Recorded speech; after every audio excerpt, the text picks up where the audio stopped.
so I can check something. Yeah, okay, we're good. You can turn it off.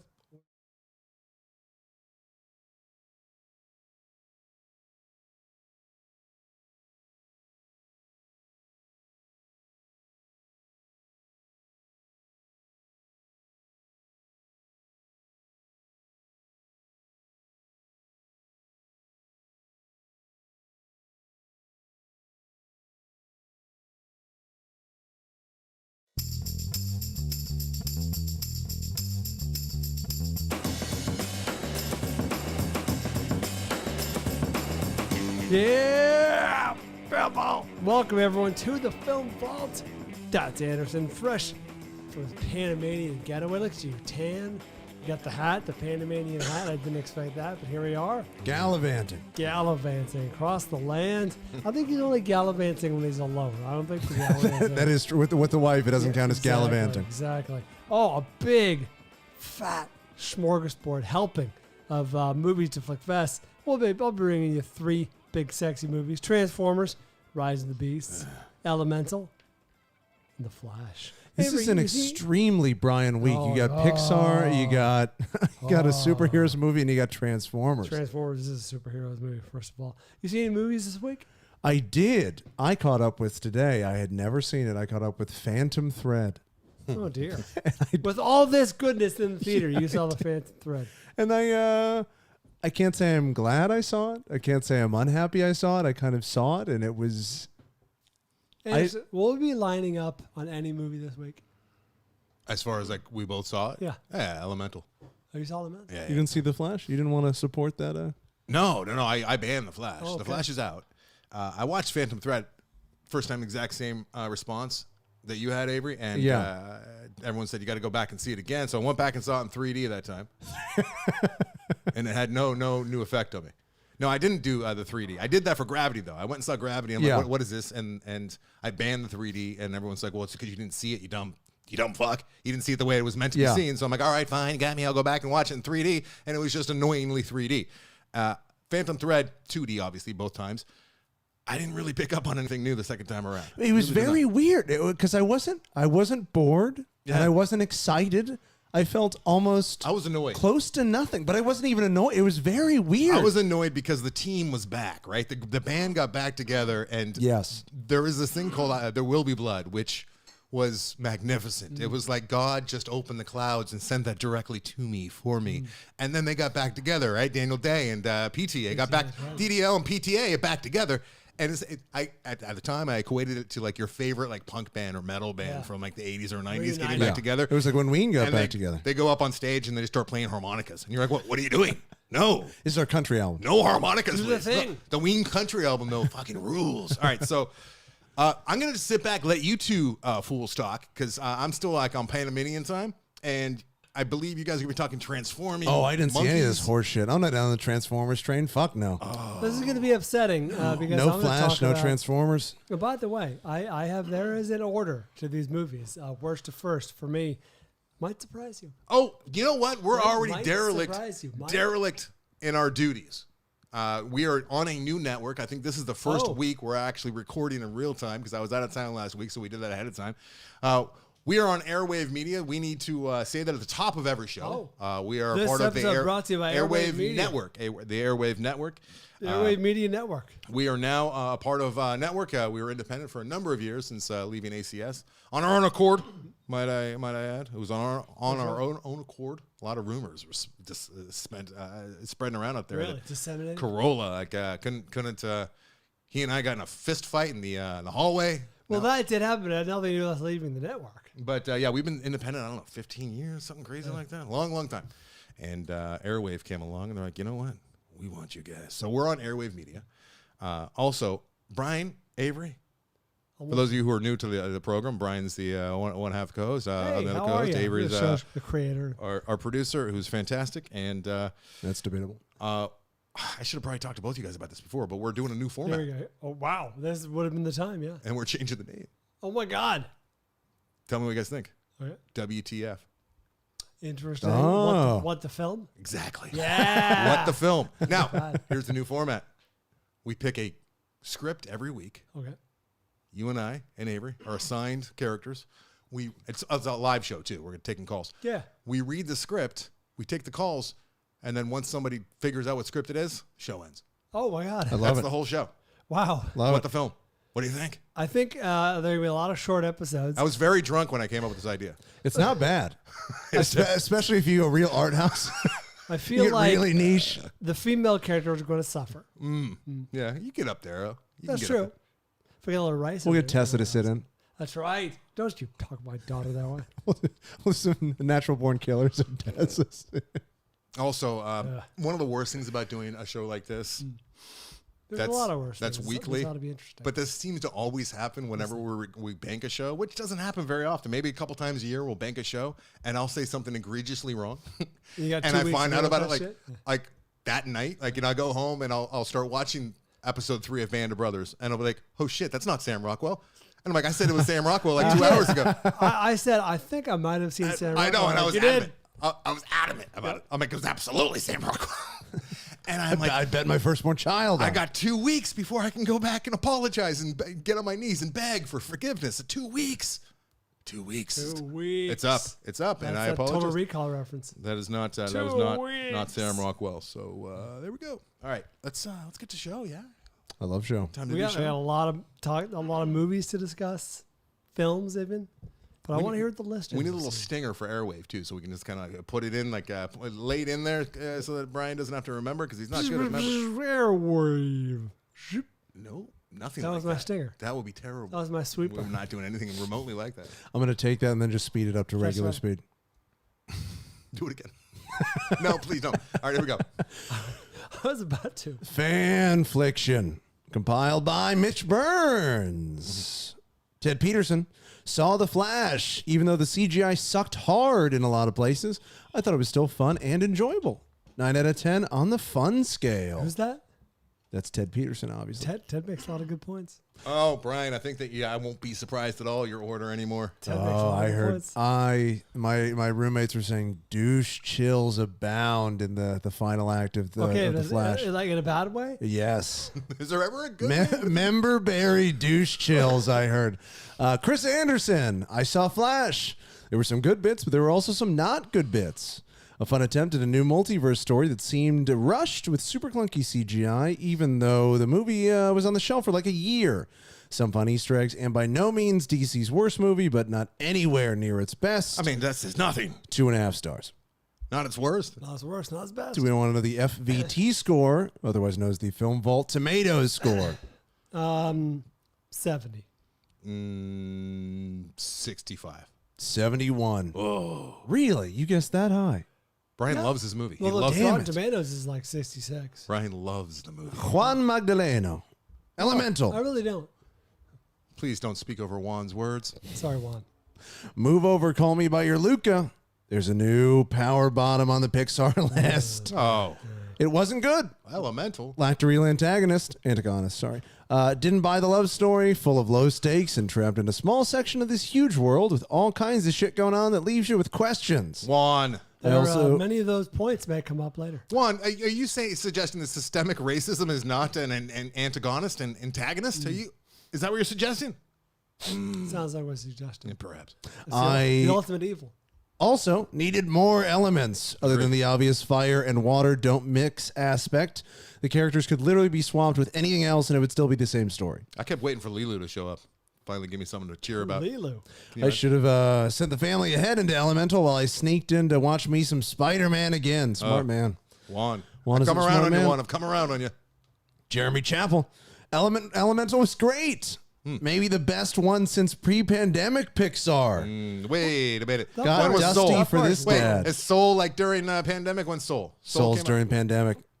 How dare you? Who is this? Jeremy, you might be getting blacklisted. Jeremy. Soul's You far, might- far better. You might Jeremy. be blacklisted. Just saying the title Soul gives me chills. It's so good. That affected me so deeply. I don't know if I can go back and watch it. It just hit me where I lived. Oh my God, you're right. Yeah. You're absolutely right. I'm afraid to look at it again. I can't. My wife admonished me for crying so hard on the couch while watching Soul. It shook me, and I went, "What? What am I? I'm totally with you. Soul, October of 2020. What do I mean to anyone?" I think Jeremy just forgot about Soul or thought Soul was pre-pandemic. Quite possible. Could be true. What do we think the elemental FVT score is? 52. Oh, wait, 57. 58. Can I say 60? Yeah, I was at 55, right around there. You had it, 57. Ooh, I did nice. 57. I felt like I was on the Price is Right, That's trying to, you know, that one game where it's like you got to keep going up, up, up, up, Yeah. up.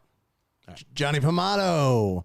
I went to the Tribeca premiere of the documentary Ron Delsener Presents. Oh, no. About probably the most famous concert promoter in New York history. This is Brian Catnip. Brian is going to have is going to love the parade of music legends telling anecdotes about concerts and festivals. What's it called? What's it Especially playing? the play-by-play of how the free Simon and Garfunkel reunion in Central Park came to be. What's it called? Film was a bit of a puff piece with hardly a mention of any negative aspect to the music industry, I but love it goes I down love it. smooth This is such Brian. and is never not absorbing. Brian's right now booking his ticket Yeah. to Tribeca. Tribeca. I can hear I him can catch swirling. it by the end of the week.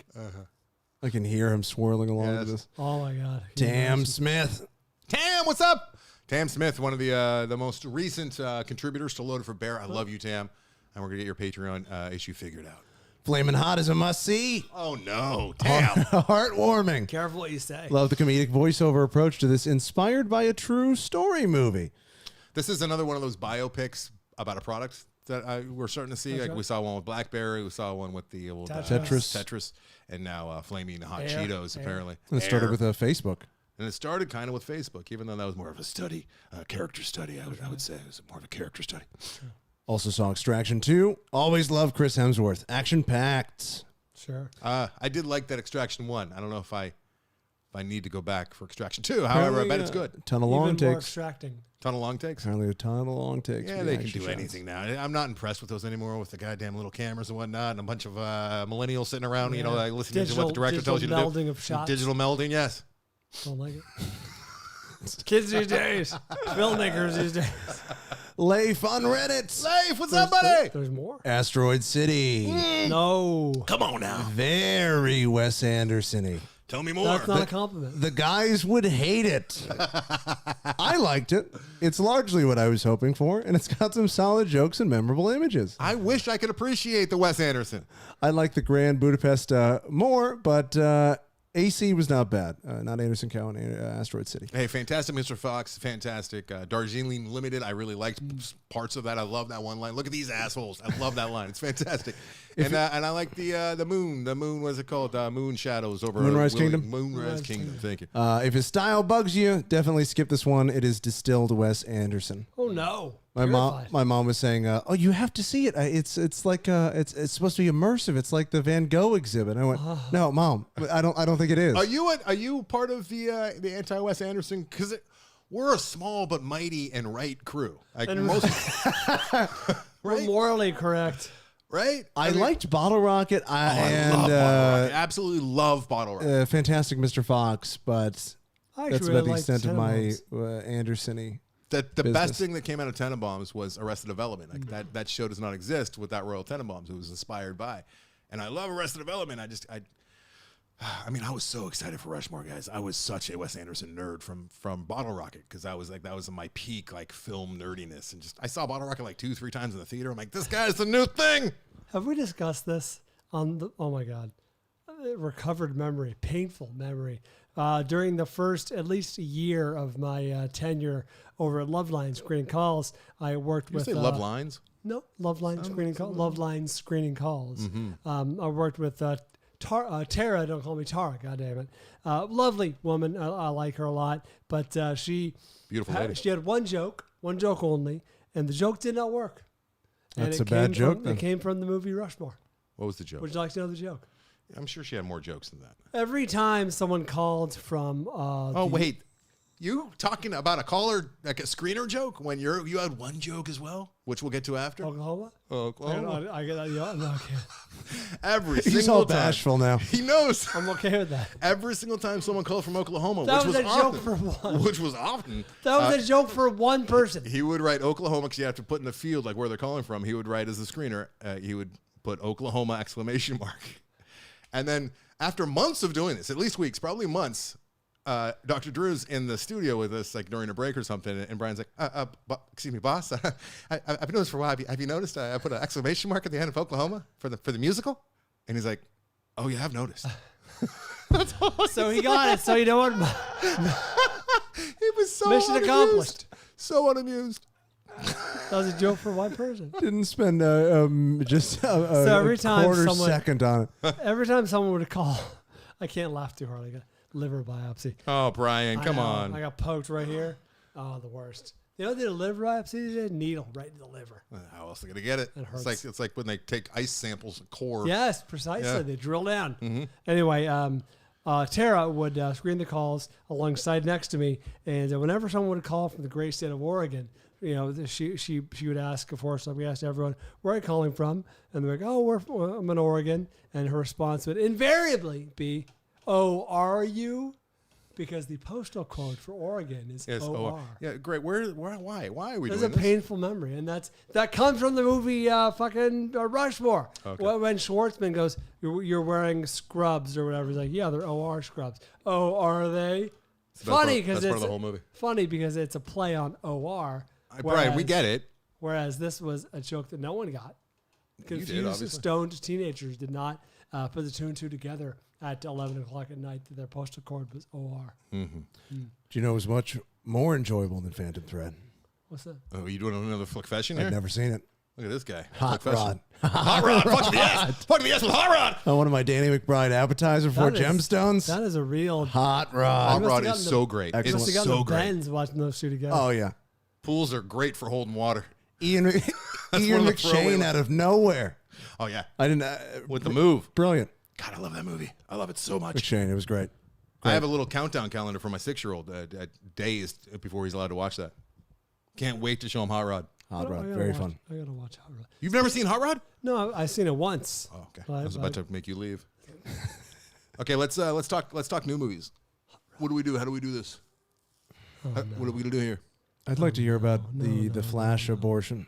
No, you will Personally, not hear about that. That might come later. What do we Much do? later. Oh, so you're gonna do worst to first? Much later. oh god, Brian, settle down.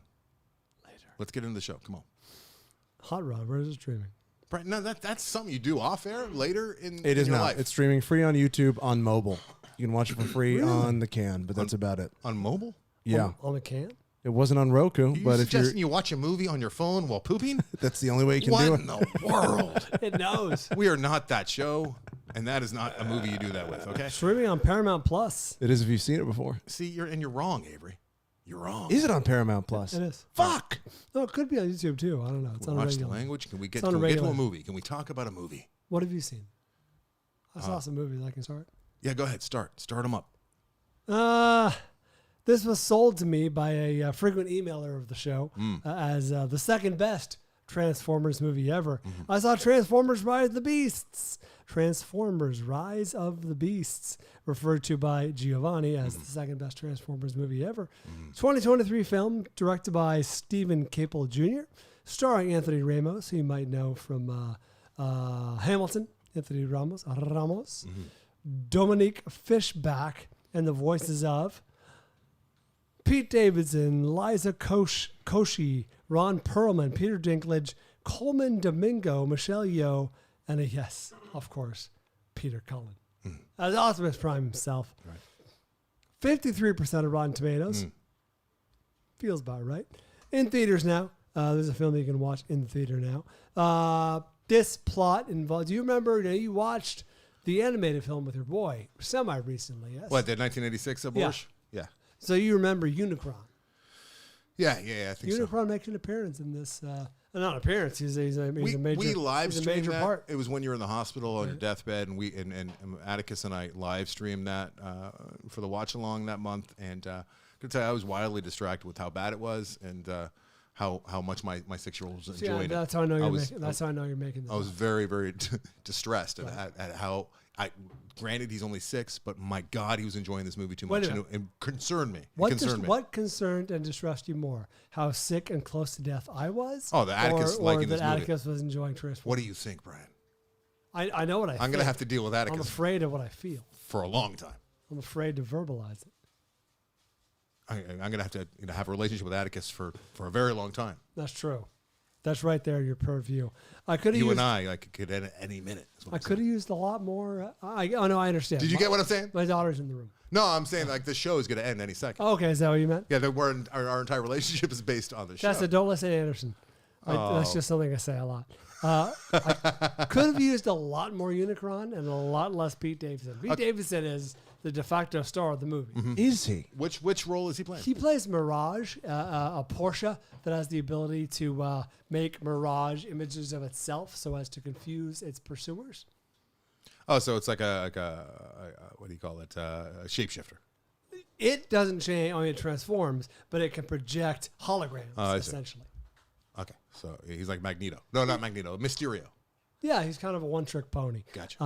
But he is throughout the movie. It is effectively so. It does some good things. One, it gets back to the Bumblebee formula worked. That was a legitimately good movie, and it was effectively one kid and Bumblebee, and then a bunch of other stuff. Not even that much stuff happening around it. This one has basically Mirage and Anthony Ramos, and it works. They're a little, their banter works. Also, smart strategy, not teams of Transformers. Instead, we get a handful here and a handful there, and of course the beasts. The beasts being an anthropomorphized robotic sentient gorilla and a cheetah and a bird, right? And there was something else in there, an ibex maybe. I don't know. Doesn't matter.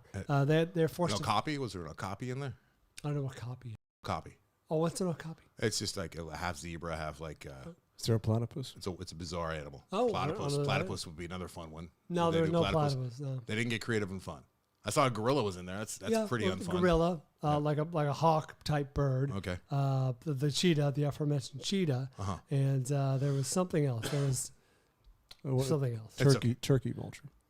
No, the turkey vulture didn't make. They were scorpions. They were bad. They were amongst the evil robots. All right. It's fine. This is not like This is not like Bumblebee where I'm gonna say, hey, you can actually, if you don't enjoy the Transformers movies, you can see this and enjoy it. This is a slight improvement on the circling of the drain the Transformers movie have been doing. This is certainly a step up, and it's certainly better. That said, I don't know that I can recommend this to any general audience. I enjoyed it, but on like a 3-star, good way to waste 2 hours kind of thing. Mm-hmm. Could have used a lot more Unicron. Unicron was not that terrifying. Who was this Unicron? The Planet Eater. Okay. The planet-sized Transformer. Yes. I used to play a game. I think that was kind of based around that, and he would show up like it was a cabinet game in arcade, and and he was like a big face, and he would show up and be like ha ha. He'd be like laughing like really? He could eat. That sounds familiar. I don't know about this. And then like you'd like shoot at him, and he'd almost always kill you. Like he was almost unstoppable, and like part of his face would disappear, and like the whole point was to get all of his face gone. It sounds a little like. Was he gigantic? He was very large. Yes. Yes. Unicron is the size of a planet. Can I ask you a nerd question? I'd like to hear it. So my recollection is that in Beast Wars, right, the gorilla's Optimus. The gorilla in this, who is the gorilla? Is the gorilla other is Optimus? No, it's like Maximus Prime or something. I'm getting the name wrong. Geo's furious right now, but my love of Transformers did not extend to Beast Wars. I kind of checked out at that point, so I don't know a lot about Beast Wars. But in this, he is a Prime, I believe. Some sort. I should look this up before I stick my foot farther in my mouth. But he is basically the leader of the fallen and once glorious beasts, the whatever the fuck they're called, Maximals. Are you serious? Maximals.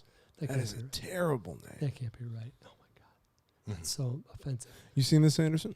Optimus Primal. Have I seen what? Are you seeing it? No. Avery, did you hear what I said? Optimus Primal. Optimus Primal. Oh, it's really good. Oh god. They were probably stuck in the writer's room for days before they came up with that. I tell you about when I was on the picket line with Carano, and we were picketing with the WGA, in solidarity, and we were kind of shocked and appalled by some of the things that were scrawled on the signs that we're holding, because they were pre-written. The lack of, yeah, and one that really stands out was like, this is bananas and not the good kind of bananas, and we were just like, we couldn't believe that it was a writer's strike, right? Is that a reference to something? I don't know. It doesn't seem creative. It's really bad, I was confused, confounded. And then it hit me like maybe just a week ago. I was thinking like by myself, like, why was that so bad? And is I'm that like, a plant from maybe the studio? Maybe they're like really proving that they're on strike. by writing poorly. Like they're like, let's not write anything good, We're guys. not coming up with shit. Let's not use one brain cell. Maybe it's genius. This is bananas and not the good kind. Wow. They're talking about plantains, right? Or the good kind? Yeah. That's what they're talking about? Yeah. I don't find bananas to be the bad kind of bananas. Well, you're bananas, Brian. All right, Not the good kind. let's. So Transformers, whatever. It is what it is. It is what it is. Let's move on Your to... boy may like it. No, I'm good. Let's move on to Elemental. I have thoughts. All right, let's hear those thoughts. I saw Elemental. Brian saw Elemental. We both saw Elemental in the theater. I brought the wife and the boy. As did I. All right. I mean, your wife and your boy, which is weird. Yeah, it is weird. Elemental is a 2023 film directed by Peter Sohn, director of The Good Dinosaur. Jesus. It may be time for Peter to hang up the megaphone. There was no bad direction in there. That's not the problem with the movie. Let's get back on track. I only mention this because we talked about it on the La Maga podcast, the Los Angeles Magazine podcast. Gina was like, "Yeah, it's really." You talk over there. I do. She's like, apparently it's got a really bad opening or the worst opening in Pixar history. I'm like, well, not that I care, because you can make a good movie without anyone you know or recognize or have ever heard of. I'm going to start naming some names. Stop me when you get to a name you recognize. The voices of Leah Lewis, Mamoudou Athie, Ronnie Del Carmen, Sheila Ami, Wendy McLennan Covey. That sounds familiar. Yeah, she is vaguely familiar as a comedic actress. And Catherine O'Hara, who I imagine you've probably heard of. Brian. If you're trying to get... The reality is, if you're trying to get tickets sold and butts and seats, sadly, even for an animated film, you got to have some voices out there. You got to have someone, you got to have The Rock or Jamie Foxx or someone go on Jimmy Kimmel and talk about the fucking movie. Well, as far as marketing goes, you're right. You're absolutely right there. But as far as the actual end product, I mean, I was not missing Kevin Hart in this movie. I was like, this movie needs Kevin Hart. I'm only speaking I thought in all of terms the voice actors selling tickets did very good jobs. They did. And I think that they embodied their characters, and I was never taken out by any kind of poor performance. That's not what I'm discussing. Which is the direction as well. So, I have no problem with the direction of this movie. I have no problem with the voice actors. And Disney's taking a stand, and they're really trying their best to lead the way. I think they're doing a pretty good job too with more jobs for everybody and diversity and all that. And I think that's what they're doing here. And I think that the end product is not affected by those choices. I think that the problem with this movie, first of all, Elemental is very confusing. I have no idea what they're trying to say about this, like with the themes and the. Well, did you go over the story, the brief synopsis? What are they trying to say? So let me start. It's so confusing. 76% of Rotten Tomatoes. This is an example of there's not one major flaw. There are many, many little flaws, like death by 1,000 cuts, right? So I identified 5 main problems with the movie, and we'll discuss the 5 main problems. Number one, as pointed out by one of our listener, Fanclickssions, no villain. No villain in this movie, no antagonist. Obviously not a problem with a better film, like, say, Finding Nemo or Inside Out or even Soul, the aforementioned Soul. But when the main character is like in a race against time, or fight against nature, or fight against themselves. We don't have any of this here. No, there's a race against time with the bridge and the dam. I mean, okay, that's problem number 3. I'll scoot around it. There's shockingly, absurdly low stakes. Apparently, there's a problem with the city's aqueduct system, and that's the main conflict of the movie. Is that Firetown may flood if the pipes aren't fixed. Once again, why don't you just come with me over here? What is this movie about? I'm confused. What are they trying to say? Okay. Well, they're trying to say a lot of things. So the movie is about this mother. Where do we start? It's Element City, and all the elements live together: fire, water, air, and earth, and they're all personified, anthropomorphized as living beings who are either water-based, fire-based, earth-based, or wind-based, I guess. And we meet the I think it was gas. The Lumens early. We meet the Lumens early. Right. They're immigrants, right? And they're fire people, and they're immigrants, and they're right off the boat, and they go to Firetown, which is a little. It's what you would have called the ghetto back in the 20s. Maybe this is a lot of parallels to like the Irish or the Asians or the Italians coming over to America turn of the century. Oh, is that what this movie's about? It's a woke liberal hit job. Is it about like? Oh, This is just occurring to you? yes. Yeah, well, I'm glad I could be. I was so confused because it wasn't obvious at all. Well, there's a lot of recurring. It wasn't obvious even a There's a little lot bit. of reminders. I thought throughout. it was I'm just surprised. random shit. I'm really surprised. You thought it was didn't about pick up on fire. Look, this movie works as an 8-minute Pixar short, which Right. it should have been. It should not have been expanded into a 90-minute feature. That's the problem. And it's we expect a lot from Pixar, and this is still a very, very good Right. animated movie. It's still better than most other That animated is movies, true. and I find myself saying this a lot about Pixar movies. The biggest problem with this one, it was just so obvious. There was nothing subtle about it. It was to the point that they almost had like Indian named foods. They had Indian music going, which was great, by the way. I keep forgetting to look that up, and I want to have that on my playlist. There's like when she's like going trying to stop like water. It was just so obvious where like the whole world is set up for the whiter people, Sure. and not for the fire people. Water privilege. Yes, water privilege, right? I did appreciate how they made the beta male who was rich and obviously the proxy for the white Sure. privileged White kid. guilt. He was constantly crying. Yes, but I think he was crying because he was so empathic too. Sure. He was just a good guy. He was a good guy, and they still somehow made him a bit of a hero by the time everything was said and done. And they didn't have to make him as I thought that was a bit of a. They could have easily just made him also a little bit like lower middle class or something, or even middle class. But the fact that they made him like posh was kind of daring. Okay, so problem number 2. We're going to go through all these. Oh, not all the Oh, yeah. problems. Problem number 2. There is a bizarre lack of cleverness, especially for a Pixar movie. Yes. The names of the characters are what you'd expect from like a kind of clever 13-year-old. Like the main water character you described, his name is Wade. Yeah. Wade Ripple. And the main character, his mom is Brooke Ripple. Brian, I was given an assignment when I was in film school, and I was a real prick back then. You think I'm a prick now? My God, when I was in film school, total prick. We were given an assignment. It was early on, and I was trying to let my professor, my main professor, know that he shouldn't fuck with me too much and just to back off. It was something we're supposed to write like a 4-page script that we can shoot, that we're capable of shooting. So no big sets, no things that are. So I went home and I wrote a 4-page script about Phil Ament. And it was this guy whose head caught on fire and he couldn't put it out. And it was Good. all about like how That he would had, have been considered Phil clever for the film. Ament is. I was thinking that while I'm watching. I haven't thought about that dumb little short that I wrote in years. But I'm like Filament would have been a more fun name. Oh, definitely would have been. And it was all about how he would have like had to sleep in the bathtub, and he had like these series of ropes and whatnot, which held him up so he wouldn't like burn his house down. Actually, it backfired. My professor quite liked it, and he's like, "You can shoot that as an animated short." That's good. I'm like, oh yeah, I guess I could. So the main character is Ember. She's a fire person. Oh, okay. Her parents are Bernie and Cinder Lumen.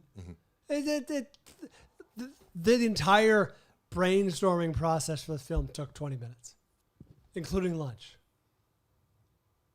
Shockingly as unclever. you think it took as long as whatever that name was from Optimus Transform- Primal.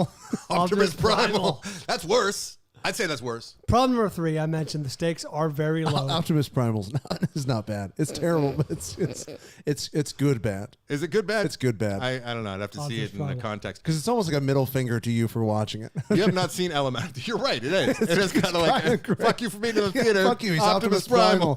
Fuck you.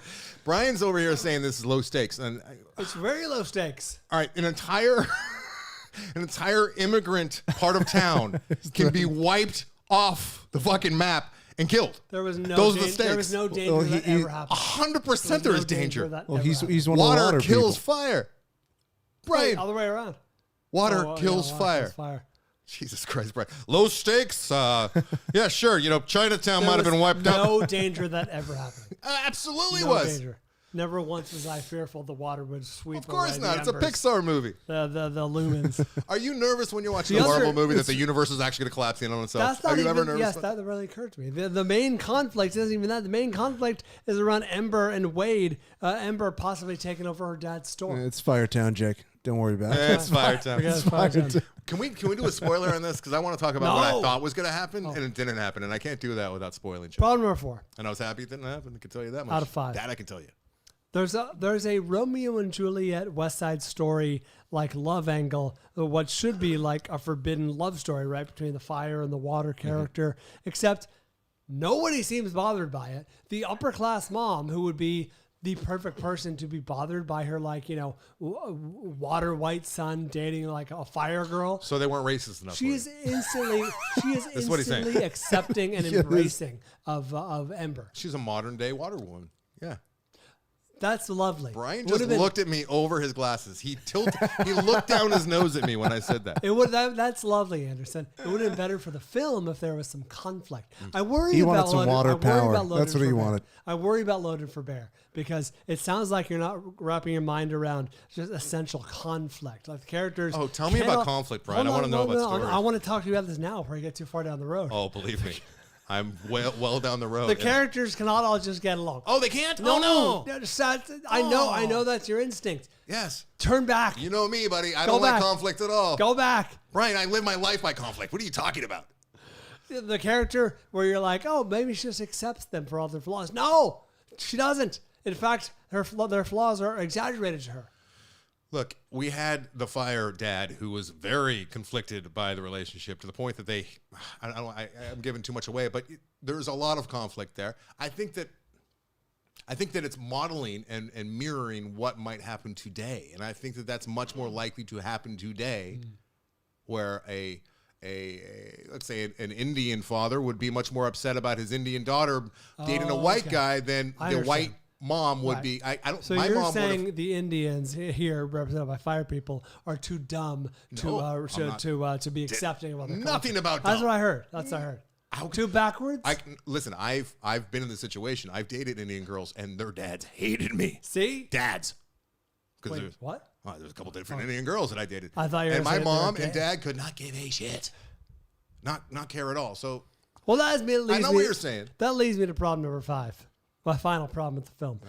I think you'll agree. Every chance the movie gets to actually ratchet up the drama or the conflict or whatever, it totally soft pedals it.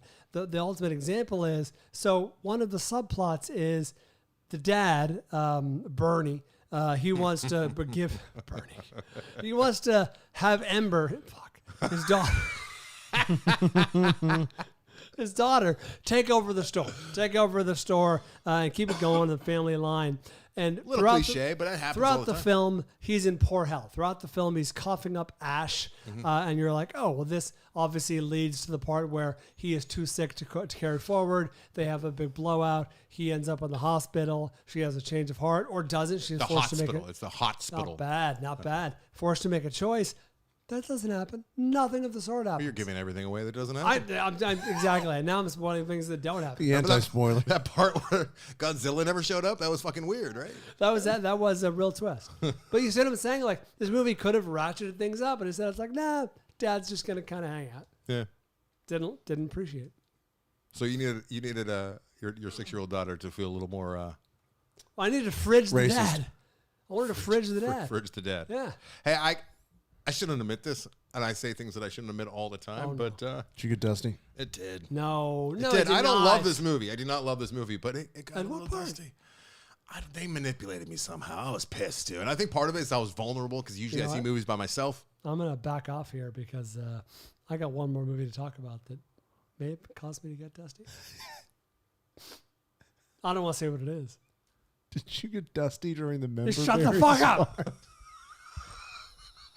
During the member beer. Did you see it, Avery? Did you see it? That's a yes or no question. I know the answer. Let's take a quick break. Oh, but I heard all about it We're today. still doing this? We can do like a 5-minute elemental spoiler only, right? No. Yes. I got nothing. I can talk a little more freely about it. Yeah, it got a little dusty, and I think it's because I knew my wife was going to make fun of me a lot, and you know that thing where you're not allowed to laugh at a funeral. It's like one of those things, right? Gallows humor. But I started like crying a little bit, right? I felt Atticus looking at me, like he actually leaned forward and looked at my face. I'm like, I can't judge this. I can't judge this. Your dad's a Pab, son. I'm just as guilty, if not more so. Of the Flash. Well, we'll see. Right, this is a movie, and I've said this a lot, and we'll move on. But if Elemental came out 20 years ago, we would have loved it. We'd also be expecting a whole lot less from Pixar moving forward. True. That's part of the problem. Is Pixar is just we expect so much from them, and usually they deliver. They set the bar high. Soul, I mean, leads me to believe that they still have something left in the tank. I'm nervous for Inside Out too at this point. Oh, I don't know. I don't know where. Well, because Pixar it's related turns to Inside Out, you should be stop nervous. it. Inside Out is a overrated film. All right. out. You should have read number 1 was probably 2 or 3. All right, more movies next.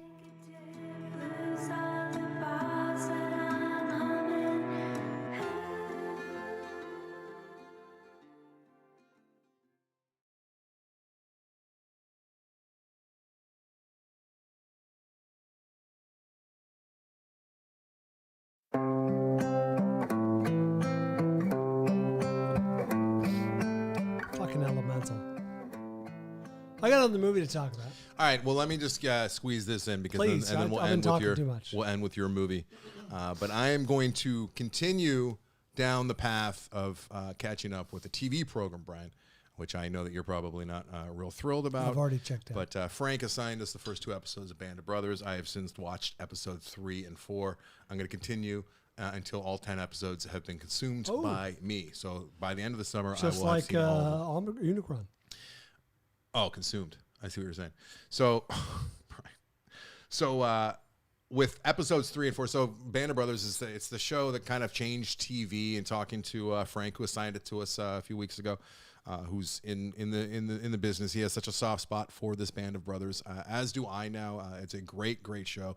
Avery, you've seen it. Yes. And you know what I'm talking Some about. time ago, but it was very, very good. Yes, I enjoyed it. So in 2000 is when it first got released, and it happened like it was just before, just after 9/11, which kind of marred it at the time, and then it became a huge success with the box sets, DVD box sets, and it is kind of what, to hear Frank say it, he really believes, and I think an argument can be made that like we don't have Breaking Bad, and we don't have like modern day television. We argued about this back and forth when I talked to him on the phone. We debated it a little bit, but he might be onto something where we don't have TV the way it is right now if it's not for Band of Brothers kind of leading the way with the miniseries. So, I mean, Sopranos was on first, but yeah. We talked Sopranos for sure. Just could have drove it home. Especially because I think this is more cinematic than Sopranos was, and this was done in effectively the same way that they did Saving Private Ryan. They left a lot of the stuff over there, and there's a lot of the same producers involved, and they left a whole lot of things there, and they just kind of continued that story and fleshed it, made it a larger story about more soldiers, and they actually have the real soldiers, as you know, Brian, from watching the first couple episodes. They look like old angry math teachers at this point. They might have been 20 years ago when they're being interviewed, but they were involved in the process of making this show and making sure that it was accurate and realistic and their actual stories. So they kind of talk a little bit about it before the show begins, before the episode begins, and then you see what they actually went through. Not to a character. It's not like they're assigning characters to these talking heads in the beginning, but it's much the same way that they did with Saving Private Ryan with the actual characters. It's the same formula because Spielberg's involved, Spielberg. So it opens with them going to basic training, right? And that's the first episode. And they have David Schwimmer, who's a real hard ass. And then the second episode is where they get dropped off. That's right. It's D-Day, and they're paratroopers. It's all about this Easy Company. They got scattered all over France. And paratroopers were a brand new thing, World War II. Like they had never really done any of this before, and it was like a new method of getting soldiers. Didn't seem fun. No. Didn't seem fun. Low on the fun scale. Episode 2 was like harrowing, and you're just like, you just can't imagine what that would have been like with all the gunfire coming in. And then they get dropped off, and then they make it behind enemy lines, and then the rest of the episode. And then episode 3 is Blythe's story more than anyone else's. And this is like, it starts off with like, I think 5 days after D-Day. And then it's like, by the end, it's like 27 days after D-Day. And they're like still behind enemy lines. They go back to England for a little bit, right? For a little R&R. And then they get shipped right back out. And Easy Company's always the one that's in the front of the pack or the back of the pack. They're the ones that they rely on most because they had such hardcore training from David Schwimmer because he was a maniac. And then it was heartbreaking, and especially when I realized that wasn't Sam Rockwell. Very, very heartbreaking for me as a story because I'm watching it. And probably the saddest part for me was realizing how wrong I was, and I had 2 weeks left before I could say that to you Correct guys. the record. But I mean, Blythe is a character that I definitely responded to because I don't know how I would do in battle at all, and I think I might be a little bit like Blythe. Hopefully not, but I don't know. Blythe went blind. He was so stressed, and then he could see again, and it was kind of ambiguous whether or not he was putting that on just to stay out of battle. But then when he realized that his sergeant needed him, he's like, I can see, and like he went back in, and then he was kind of just trying. One soldier comes up to him and says, "Hey, your problem is you still have hope. Sooner you give up hope and realize you're already dead, then everything just kind of comes and goes, and like that's the best. You don't have feelings that way. You don't have remorse. You just do what you have to do. You're already dead. And he was trying to get to that level until he didn't. And you can see him taking the steps, heart fucking breaking. And then episode 4, which I just watched, is about the replacements, because I don't know how large the unit was. They don't really ever tell you that, because just sticking with like it's doing the Lost thing where you see like passengers that are in the one section, but you never get to know all the other background. So you're getting to know like. But I think there are like 500 speaking parts by the time the series is done. Like there's a lot of speaking parts in there. Man. So a lot of them, they don't make it, right? Recognizable faces too. Like you're like, oh, here's a new guy, doesn't make it, right? And they're having new recruits coming in. It's almost like like a football team or a baseball. Where you lose some guys or they retire, or get traded. Yeah, you get new guys in there. So now they're filling them out with new guys, fresh faced guys, and the guys practice squad that were all new that got dropped off in the planes, who were all like green thumbs at the time, greenhorns. Cultivating the garden. They're all like grizzled vets at this point now. 2-3 months in. It's a very well done show. A little dated. It's a little bit dated. You can tell that it didn't come out like this month. Like if you were watching it this month, you'd be like, what are they doing with the faded blacks? And some of the stuff feels a little dramatic as far as like TV, like the way TV used to be. Like it's definitely influenced by TV from yesteryear. Like we had in talking to Frank, like the X-Files is what we had in the 90s, right? Like what were the big shows in the 90s? Like in terms of good dramatic shows? They were like ongoing. Like there just wasn't much. And before that it was like Miami Vice, Crime Story a little bit. Yeah, I'm guessing there was like some HBO stuff, but not nothing X-Files jumps to mind. This show was like head and shoulders above all other TV at the time. And it's a tiny bit dated. I'm not saying it's perfect, but the stories, and I feel like just as somebody who's never served, I don't know as much as I should know about World War II. And the least I could do is hear these guys, watch these guys' stories, and get a better understanding of just what they went through. Was 24 in the 90s? No, I thought that was early 2000s. Maybe late 90s. Maybe right compares. around there. But yeah, apparently people like that 24. I did not watch. So yeah, Band of Brothers, episode 3 and 4. I'll be watching 5 and 6. And I know Tom Hardy's coming up too, which is another incentive. But yeah, I feel like the least anyone could do is know what the Greatest Generation did for all the generations that followed. And I think this is one of the best representations that I've seen as far as what they actually did, because they have the actual guys, like I said, as technical advisors, as story advisors, as consultants, right there, boots on the ground, helping the producers make it as accurate as possible. I'll probably get around to watching more of this. Like Frank, our signer, said, his goal was to have us not be able to not watch the rest. Yeah. And the first 2 episodes were very good. Yeah. Well, you had Transformers to watch, which helps the show. So I'm glad you did. And you also had Flash to cry through. So you want to talk about helping the show? Yeah. I saw the Flash. All right, that's helping the yourself. Flash. That's helping Brian. Yeah. Is a 2023 film directed by anyone? Andy Muschietti. Oh, of course. Andy Muschietti, director of It. Yeah. The Schettmeister? And It Chapter 2. Written by, I only mention this because she did a fantastic job, Christina Hodson, writer of Bumblebee and Birds of Prey. Yeah, I like that Birds of Prey. Took a lot of abuse for loving that Birds of Prey. Yeah, here she turns in a third masterpiece with The Flash. Ezra Miller stars in this alongside Ezra Miller. Hold for plane. Sasha Calle, Ron Livingston, Maribel. Ron Livingston, Band Brothers. That's right. Yeah. Maribel Verdú, Kirstie Clemens, Michael Shannon, and Michael Keaton. And now I should mention that it's 66% on Rotten Tomatoes. It's in theaters now. So a huge issue here. Controversy. No, just an issue with Fanclickssions is how to deal with potential spoilers, because there are spoilers. There are reveals. There are spoilers. There are cameos.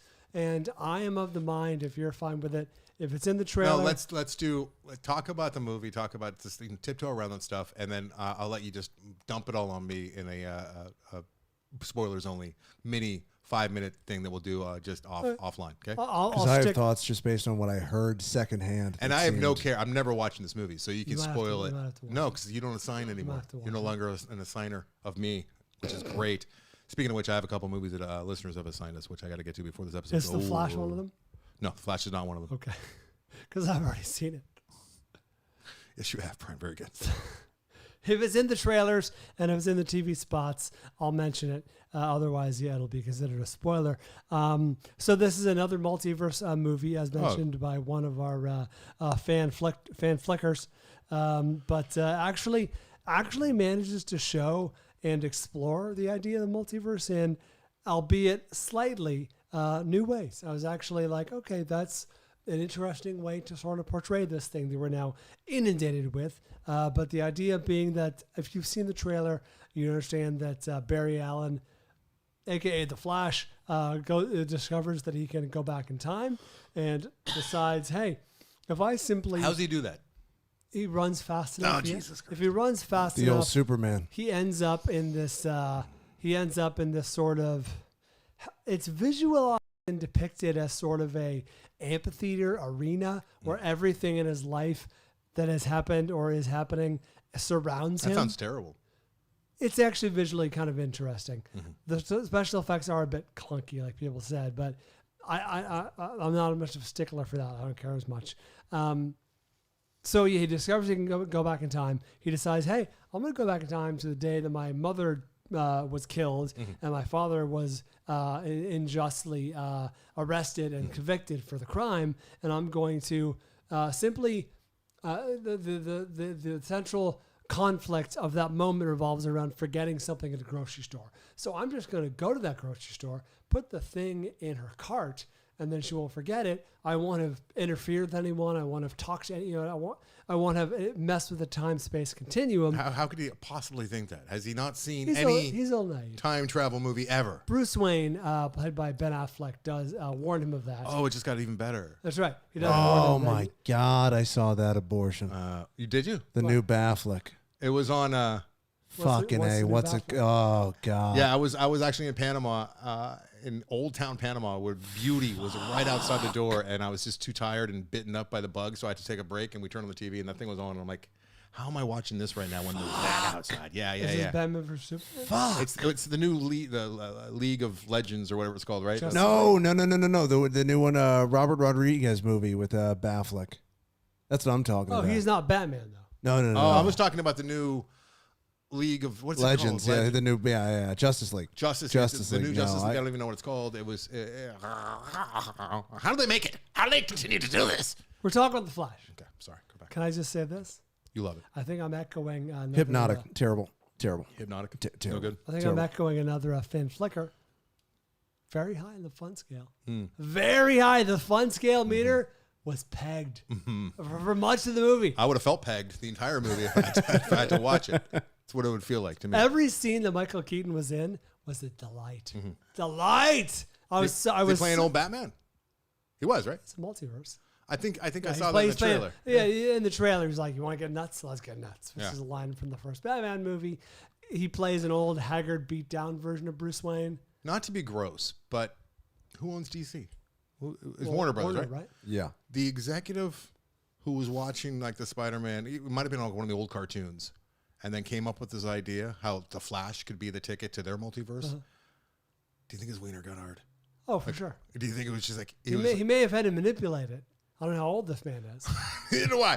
But you know the douche dude. Oh yeah. And he's Oh, like, yeah. I got our ticket. We Found can- our way We in. can do that. We can He's like, do I it. have our multi-show Get this. verse movie. The Flash. We cut to him scrolling his phone for Val Kilmer's phone number. You know how in Superman was it Clooney two? just screening his call. That's right. Superman. Do you know how to answer? He runs fast. He runs. It's almost as bad as like About Time, where you just go in the closet, clench your Yeah. fists. You Like have when to- they knew it was you have bad. to allow the film's premise. They even incorporated the Batman score, the 1989 Batman Well, they score, own the it. Tim Burton, Danny Elfman score whenever Keaton was there. It was very fun. I will tell you this: there were two Chicago songs in the first act. Never another one after that. I was left waiting for a third This Chicago. was Not song. even a Boston song showed up. No, don't fucking. I get it. They're cities. This was a Bryan movie. Listen, This really was. this movie touched me on a deep It level. touched. And can I say this? Oh, you can say whatever you like, sir. I know what Avery. Describe what your friend said about douche chills. I don't know if I came without massive spoilers, but in general. He said the extreme douche chills with there were little flashes to other universes. Yes, that's awesome. And he said the way it was done was painfully unoriginal and cringe-worthy what they chose to show. Okay, that was not the part that made me dusty. However, I will say your friend maybe was a little too harsh because I found that sequence to be kind of inventive. I mean, it wasn't reinventing the wheel, but it was like a couple of things there. I'm like, oh, that's fun. Oh, I'm glad they did that. Oh, how nice. But it did at the end. My roommate's exact words were, but but I guess the rabble, we're cheering, so it's working for somebody. I enjoy. Are you cheering? Might have been Bryan in the there theater. was no cheering, but there is a denouement that is heart-wrenching. I'm not proud. I'm not proud of the tears I shed. If I could take them back, I would. But you know what? What's done is done. Just James Gunn come on screen and say none of this matters. We spilled the same tears in the same theaters. I don't know where I'm going with this. You're doing some kind of like war thing. I know. I'm trying to like bring it back to wartime. This was my World War II. This was my Easy Company. Oh, it was? That's right. Okay. Supporting the front lines. Yeah, you were supporting? That's right. Supporting Warner Brothers. I got to be honest. Yeah. This is not a bad movie. No. I've picked that up from you. This Did you feel guilty for watching Ezra? That's what I was very interested in. How can you look at Ezra? I don't even know what the controversy is. What? How can you not know the controversy going into this? Do you remember we need to talk about Kevin? Yeah. He actually did that shit for the role. He shot up. All right, now you're giving shit away. No, he's like been grooming and allegedly, and there's like some little girl that he started with when she was like 11 or 12 or something, and she might be like 17. He's doing the whole thing that Percy did.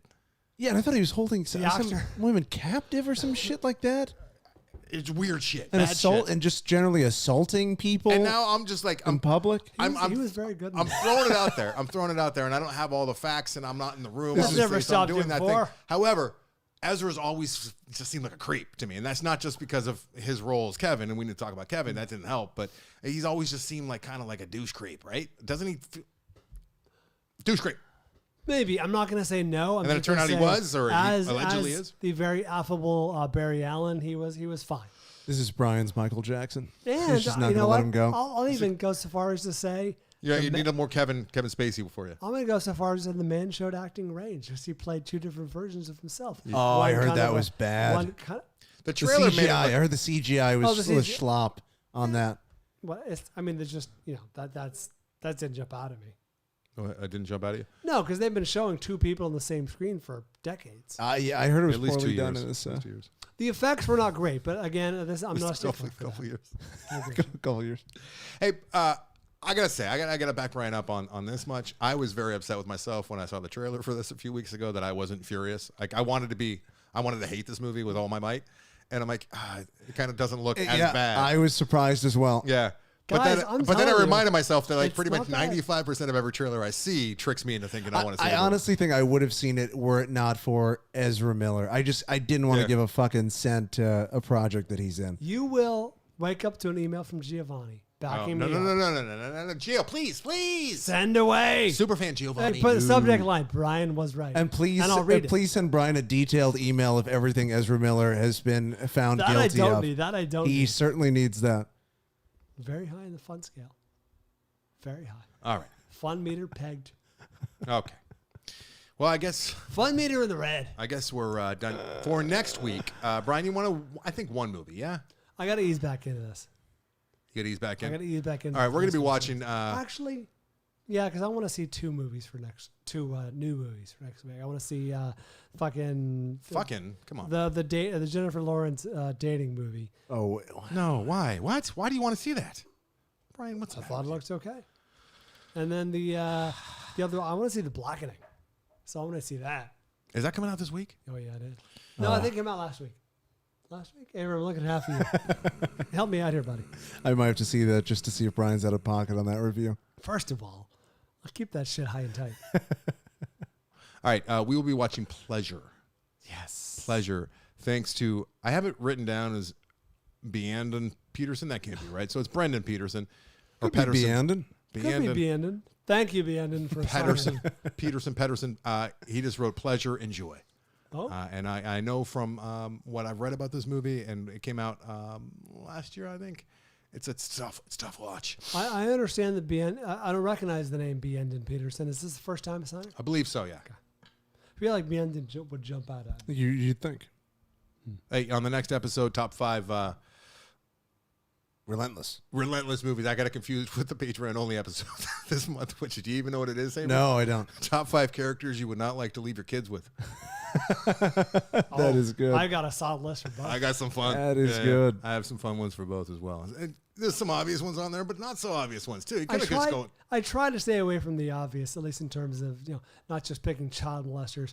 Although, how far back does your list go? Oh, pretty far. Mine does too. Back into the 30s. Indeed. Oh, no! You know how it came to me? I was on a veranda in Panama. Of course if you must know, I was in course you were. and I was just looking at some of the miscreants walking the bougie streets, most of which were American miscreants. There were some. I didn't see many Americans until I got to Old Town, Casco Viejo in Old Town, Panama, which is where Noriega grew up, by the way. I was staying like 2 blocks from his high school. Fucking creepy shit.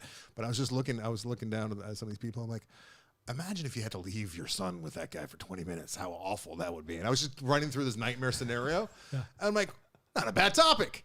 What other characters from movies would I not want my child to have to be around? So that's where it came from. Here's going to be the fun payoff for that. At the end, I will choose one of your characters to babysit Tessa on a pinch. You will choose one of my characters. What's the pinch, though? The pinch is like, well, our babysitter canceled, something we can't. I got reservations at this incredible restaurant. Or, I got I don't know, a fucking wedding to go to. A wedding! I must swirl. I must swirl. Swirling is in order. Your mom's getting remarried. So your child's going to have to eat a sandwich with some sleeping medication in it. I'm sorry. All right. Again, I tried to avoid the obvious. Sometimes it's unavoidable, Bri. All right, and my ego is going to come into it as well. It's one of my picks. Why? Do I even admit this? I'm going to admit it. I'm going to put it in there. Admit just how fragile my little ego is with my own son. So all of that on the Patreon only episode this month, which is top 5 characters you would not like to leave your child with. Later this week is top 5 unrelenting movies, as in movies that just don't stop, even though most of all of them take at least a breath or take a minute to get going. Well, you have to. But there are movies. It's funny because I saw some of the listener submissions on like Facebook, and I looked at a few, and I was like, the movie definitely has some quiet moments. Yeah. But, my number one, I think, has some pretty quiet moments. But what are you going to do? All right. Thanks, you guys, for downloading. Thanks for listening. Hope you enjoyed. They're going to save Pretty Baby? Yeah, I'll do Pretty Baby later. I even have so much to say. I didn't take a ton of notes on it. It's just a very, very... Yeah, I'll leave it for next week. That's all I want to know. Hey, Brooke Shields' 2-part documentary, which I hate when they do this, with a 2-part documentary thing. It works in this case, 'cause I don't think I would ever sit down willingly and say, like, let's watch 2 hours and 18 minutes of Brooke Shields wax about her, her horrific childhood and life, which, it's hard to watch and listen to a millionaire celebrity complain about their life, but that's not what this is at all.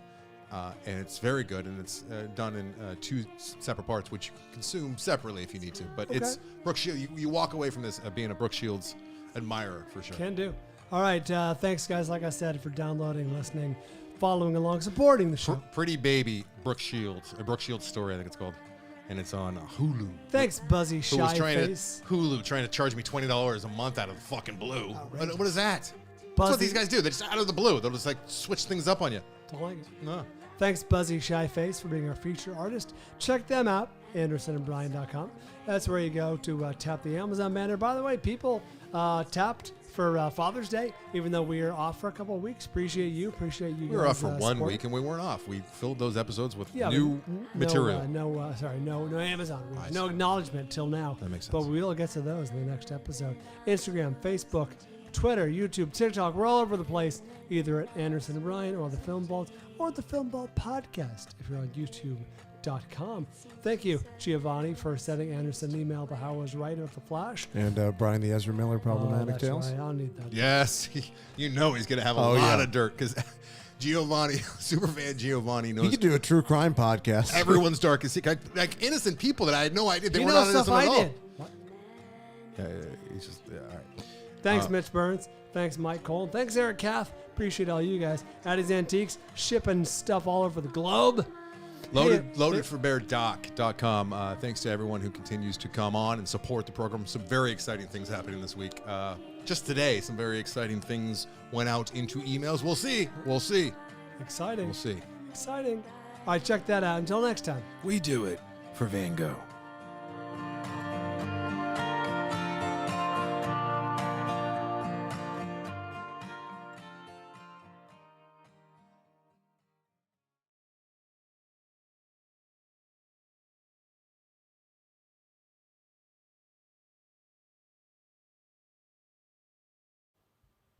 Yep. Take two. Yeah, bonus film.